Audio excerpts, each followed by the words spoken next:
Hello. Today we transition from the days of pine into the days of gorse. So this presentation is about the gorse tree. It's not really a tree, though I have seen it maybe 8 foot high. So the difference between the shrub and tree, I'm not sure how much height is required for a tree. But it's an interesting correction with the Ogham grove. A lot of people say the Ogham is a tree system or a tree calendar. There are about 4 or 5 that are shrubs, and so gorse is one of those. I'm just going to mute. Hello there. Okay. And gorse, and the next tree is heather, and heather is tiny, of course. Heather is barely 18 inches high, really, but what is interesting is that gorse and heather, and I've got some pictures to show a little bit further on, they are uniquely specific to the wild heath. So, and with this time of year in the unfolding of the sun's journey through the year, it makes a whole lot of sense with Celtic mythology that the plants of the wild heath are together right now, and it does counterbalance the older tree and the willow tree being the trees that are at the water's edge. So some of the patterns that we're finding in the Ogham grove, like oak and holly being on either side of Beltane for the Oak King and the Holly King to battle each other, it does seem that there's some deliberate placement of gorse and heather creating a wild heathland at the time of the wild hunt. There seems to be some sort of poetic deliberation there. And equally, the water trees, willow and alder, corresponding with Aquarius and Pisces, which are the wet side of the zodiac, if you like. It seems, again, too good to be true that these patterns are there. So I don't know a great deal about gorse. I couldn't find, again, a great deal in Celtic mythology. Maybe someone can shed light. Talia did last time with the pine tree, and I'm going to touch on that because that was brilliant. So I don't know any specific god or goddess that would correspond with gorse, other than gorse takes us to Samhain, and whatever Samhain means to you, it's a flower of Samhain. I gave it in my books the title of Shelter from the Storm.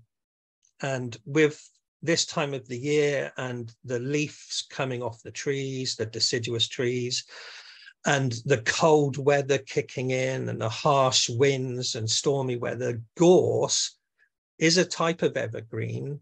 It flowers almost all year round, but it offers protection to the little creatures that hibernate, snakes, rabbits, hares. It's a low-lying shrub that actually gives protection to all sorts of creatures. So that's why I called it Shelter from the Storm. In the cold, rough autumn, winter, it's going to protect the wildlife.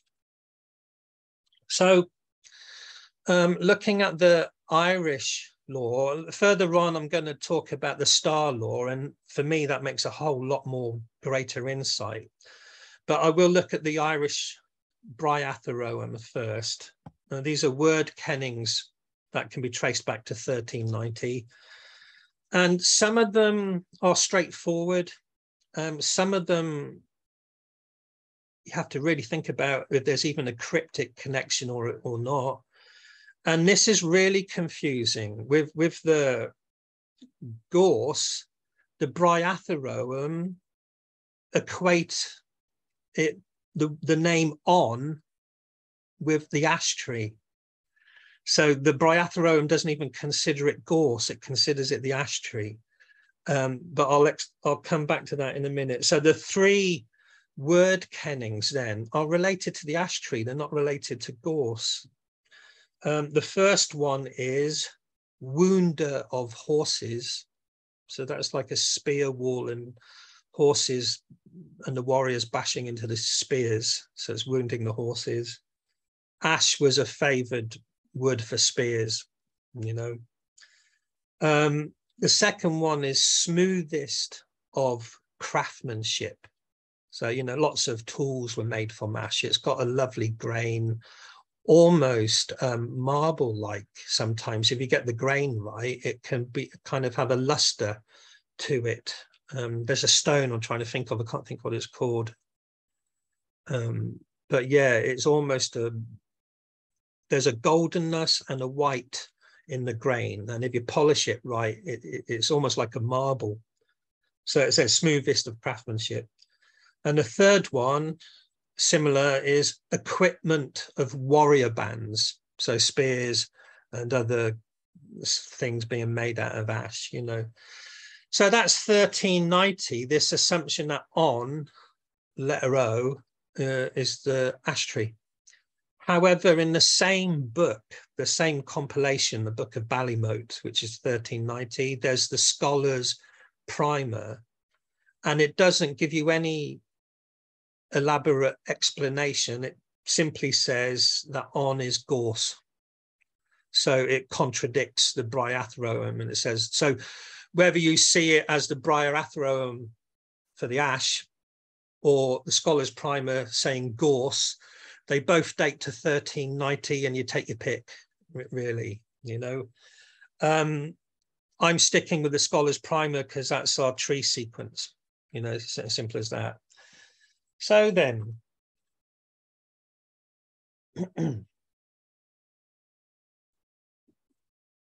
I'll show you some pictures shortly, and then I'll go over some of the things I'm going to say right now. Gorse is the second tree of the fourth quarter of the Ogham. Each quarter is called an acma, and we're in that acma aeon, the acma that started with the pine trees. And I mentioned that last time we had this session, I couldn't find any Celtic lore for the pine tree. And Talia had a book that actually talked about, there's an Irish hero called Finn, or Fionn, and his surname is anglicised in English as McCool. So Finn McCool is the hero. And he has a band of warriors. They're a bit like King Arthur and the Knights of the Round Table. You know, the Irish stories of Finn and his warriors, they're called the Fianna or the Fenna. And yeah, they're incredible superheroes, really, capable of amazing feats of gymnastic impossibilities and stuff, you know, and they are mythic. They interact with other gods and goddesses, but they're a kind of like Arthur and the Knights of the Round Table. They interact with gods and goddesses, but they're also kind of human history as well. There's a kind of overlap, and it's hard to figure what starts and what bit's history and what bit's legend, if you like.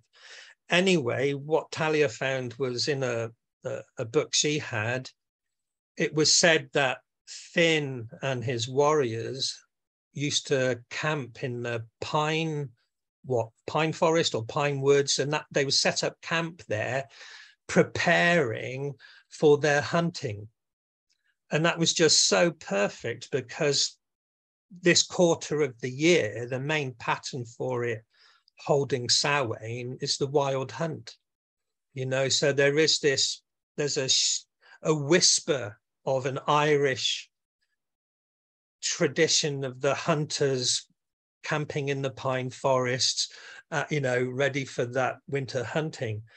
If you don't know, and I'll show some pictures in a little while, that there are two animals that have been used in Celtic iconography to represent the two halves of the year, if you like. So the summer half of the year and the winter half of the year. And the animal for the summer months is a bull, beginning with Beltane and Taurus in the zodiac, you know. But the bull is the domestic animal. It's the animal of agriculture and farming. It's your tractor for lifting heavy weights and so on. And the animal for the winter time is the stag. And there's lots of Celtic iconography with men and women wearing stag's antlers. And I would argue that it's a reference to the winter cycles of winter seasons of the year and the cycles that are happening in nature at that time. So this wild hunt then corresponds with the first half of the winter months, you know, and yeah, Samhain, the wild hunt, and so on. So we'll look at that with some imagery in a minute. As far as the figuring out exactly when the days of Gorse begin, they begin on the 27th degree of Libra, which is today, and it finishes on the 15th degree of Scorpio, which is the exact moment of Samhain, in the sense that Samhain is the midpoint between autumn equinox and winter solstice. So that exact midpoint isn't the 1st of November or the 31st of October. You know, that comes from books of the 20th century, really. You know, 31st of October is All Hallows Eve. Halloween is what it is, and it got equated with Samhain. But like Beltane at the 1st of May, you know, the Celts and Druids didn't celebrate the first day of a Roman month. They just didn't. You know, they observed the solstices and equinox and the midpoints, the cross-quarter moments. So the exact cross-quarter moment for Samhain, I think this year is the 7th. It's roughly the 6th or 7th rather than the 1st.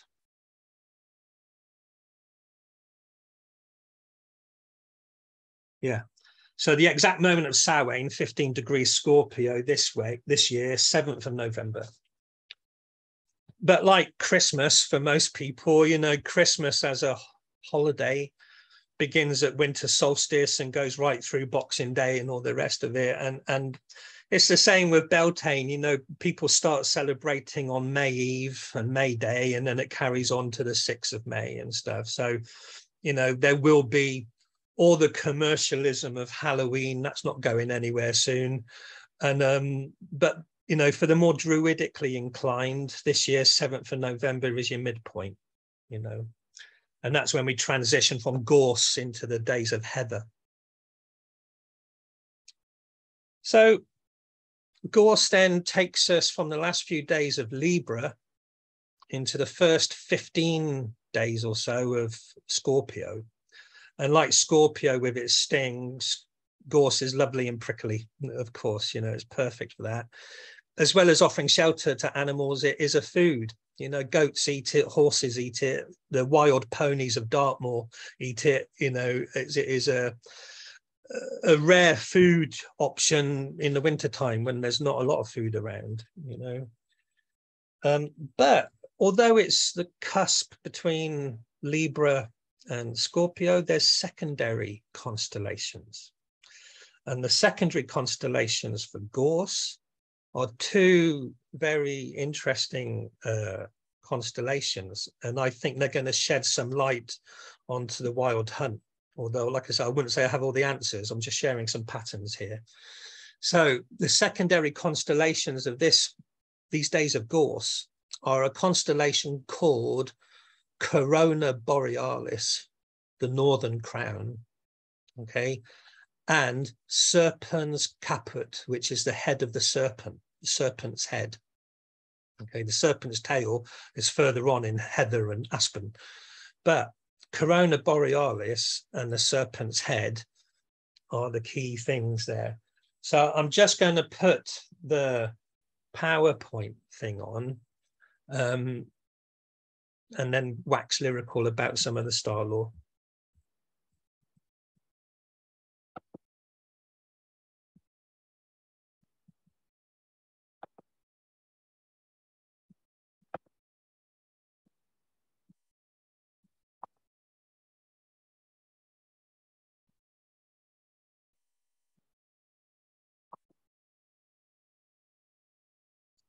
Okay, so here's a first picture just to set the mood. So This is a real photo, of course. I took it a couple of years ago on the island of Jersey, and it's just showing gorse and heather together, how they are on heathland. Heathland is the unforested land near the coastline, often, sometimes inland, but often close to the coast. The wind's too salty for woodland as such, so or it's too windy. So you tend to have low-lying shrubs, and gorse and heather dominate. And they are, for whatever bardic reason, side by side in the Ogham, and in the Ogham Grove year wheel, they land either side of Samhain. So gorse takes us up to Samhain, and then from Samhain onwards, we're into heather. But this is a lovely picture of the yellow gorse and the purple heather together, how they are. And they are, what would you call them, siblings. They live together. Now, this chart shows you the 4 cross-quarter festivals and how they fit into the Ogham year wheel. So in the top left-hand corner is where we are. On either side of Samhain, 15 degrees Scorpio, is gorse and heather. And we've just literally gone from pine into gorse. So we're being gorse for the next 18 days or so until the 7th of November. And of course, Samhain's directly opposite Beltane.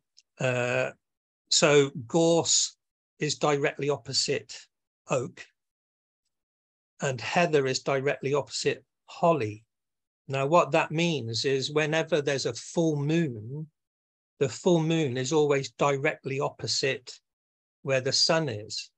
So when the sun reaches Samhain and goes into the days of heather, any full moon at that time is a holly moon. You know, Holly, the winter king, fighting at Beltane, yes, but he'll also be the holly moon after Samhain. You know, so it's like another taste of the winter hunter appearing at the Samhain time of year, or no, not obviously, but it will be a holly moon in the days of heather. Now, if you look to the right-hand side, you'll see an arrow descending down, and that's the journey we've done recently. So the arrow enters into pine, which is where we've just come from, and we're now going into gorse. And you can see where I've circled, in a way, heather and gorse, and I put the wild heath, and that corresponds with the middle of Scorpio and Samhain. So that's the seasonal, star law, mythological story of this quarter of the year, or the Acma Eum, the group of the pine tree, if you like, which will take us all the way to the yew tree. And it's great poetry. You know, we've started with the pine tree, and we learnt about Finn McCool and his warriors preparing to hunt in the pine forest. And now today we go onto the wild heath. You know, we chase into the gorse and heather for the next 2 parts of this, you know, into Samhain, and then passing through gorse and heather, there'd be the aspen trees, and all of the lore with the aspen tree is to do with death and spirits and psychopomp and communications with the ancestral spirits. You know, it has the whispering of all those that have crossed over from the mortal realm. And the hunt will finish then with the yew tree and the rebirth of the sun at winter solstice, you know, and then after the yew tree and the rebirth, there's a whole different flavor of the birch tree and the rowan tree and ellen and bridie, and the rising of the daylight into the spring equinox at ash tree. You know, so that's where we're at. We're in the seeding time when the pine cones and other seeds go into the ground, and it's the time of the wild hunt. So here's some basic star lore. I'll talk slowly so you can look at it. The pale blue streak running up through the dark blue is the part of the Milky Way that's visible in the northern hemisphere. At the bottom, there's a hexagon shape, and the hexagon shape is known as the winter hexagon. And it's made by 6 bright stars that make this hexagon type shape, you know. So there's a bright star in Taurus, there's a bright star in Orion, there's a bright star in Canis Major, and so on, and that creates your winter hexagon. But simplistically, the main kind of iconography of that winter hexagon is Orion the hunter and his hound hunting. So now this winter hexagon, or the hunter and hound hunting, is the main constellations in the northern hemisphere at wintertime. You know, witnessed it in Glastonbury. The wild hunt in Glastonbury is led by a character called Gwyn ap Neath, you know, and the constellation of Orion comes out of Glastonbury Tor throughout the winter months. So therefore Gwyn ap Neath lives in Glastonbury Tor. You know, that star law pattern is played out in the landscape. And it looks that to some degree, Finn MacCool and his warriors are similar. Finn and Gwyn both mean the same thing. They both mean white, fair, shining, blessed, and they're the leaders of a hunt, both of them. You know, one's Brythonic, one's Gaelic, but they're the same sort of thing. And on top of that, you could add Odin and his wild hunt from the Norse mythology. You know, it's the winter hunter time of the year. The opposite time of the year is at the top of this picture, which is a triangle shape. The triangle shape represents 3 bright stars, which are 3 bird constellations: Cygnus the swan, Aquila the eagle, and Lyra the harp. And Lyra the harp was often depicted as another bird. In between the summer triangle at the top and the winter hexagon at the bottom, in the middle of the Milky Way, there's a W shape. It's a very important constellation of the great mother goddess of the Celts. Okay, we now know it as Cassiopeia, or the throne of Isis. For the North Welsh, it's Llys Dôn. It's the court of the mother goddess Dôn, you know. But she's much wider than Wales, of course. She's depicted on the Gundestrup Cauldron as a W shape, which I'll come to. And it's going to shed some interesting light on the star law of Gorse. So on the Gundestrup Cauldron, on the outer panels, there's gods and goddesses, and this goddess image has her arms making the W shape of Cassiopeia, the great mother in the Milky Way, between the summer triangle and the winter hexagon. And this W shape with the arms is repeated on other Celtic iconography. It's found in Bath, Aqua Sulis in England. There's a little plaque of 3 mother goddesses. The first one's broken, but the next 2 are making the W shape with their arms. So it's on iconography in Bath, but it's also on the Gundestrup Cauldron that was found in Denmark. They think in Denmark that it was treasure hoard from somewhere else. And it could be from much closer to the Mediterranean. The Gundestrup Cauldron also depicts hyenas and elephants, you know, so there's quite a few influences on it. But anyway, she's Celtic. She's got a torque around her neck. You can see it quite clearly. And it seems that her style of hair possibly represents the Milky Way itself. Well, we'll come look at that another day, maybe. But the same figure then is repeated on the Gundestrup Cauldron with the summer stars and the winter stars. Here's a drawing of it. Now, behind her head, there's 2 big birds. They're quite obvious. And in her upraised arm, there's a little bird, like Lyra the harp is a tiny bird sort of thing, you know. Now, if you can see the summer triangle in the sky, then the hunter and hound are below the horizon.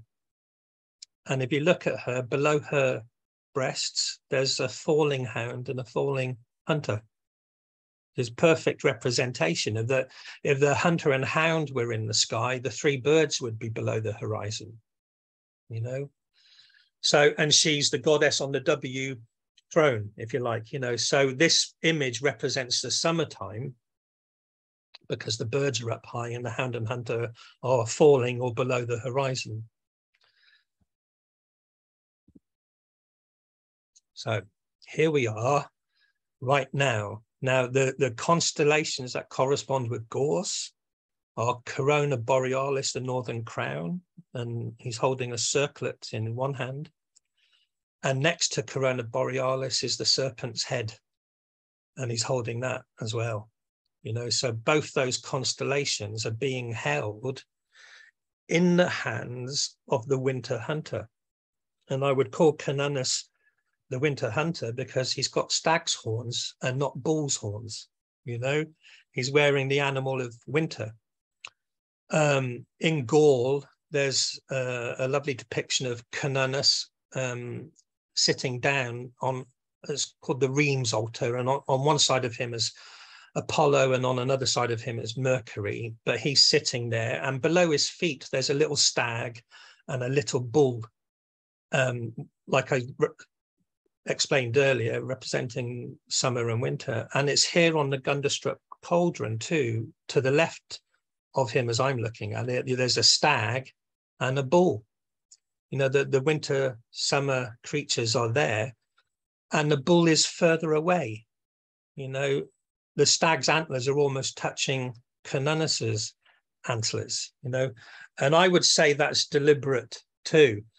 But before I come to that, I think it's a clear depiction of the ring and the serpent head. For whatever reason, I would say that's this time of year, that's Corona Borealis and the serpent's head, quite clearly.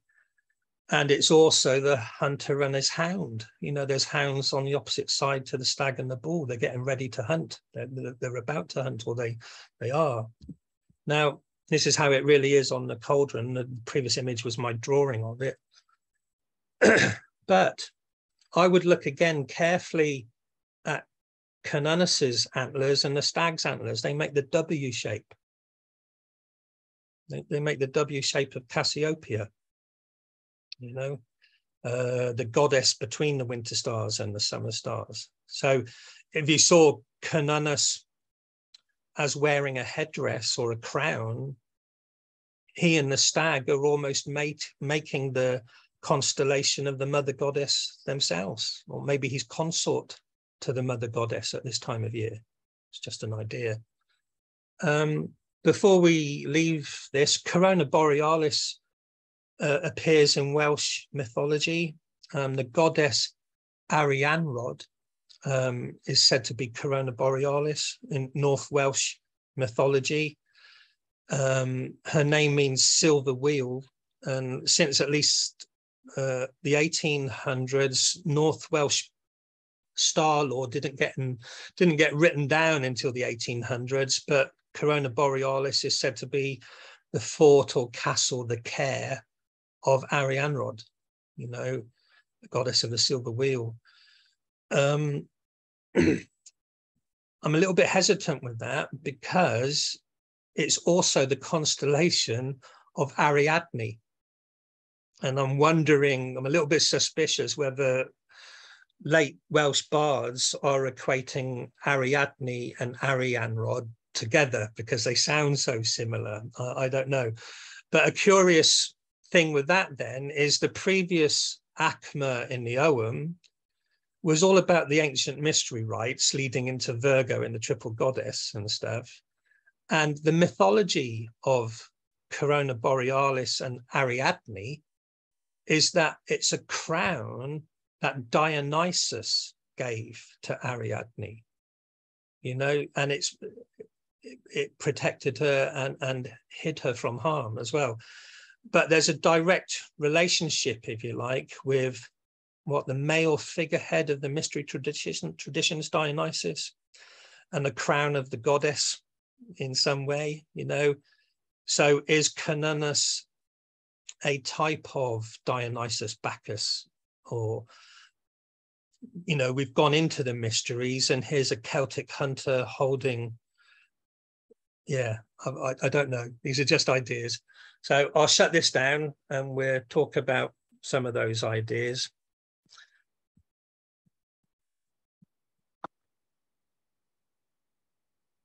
Okay, and you can put your microphones on if you like. I'll stop recording.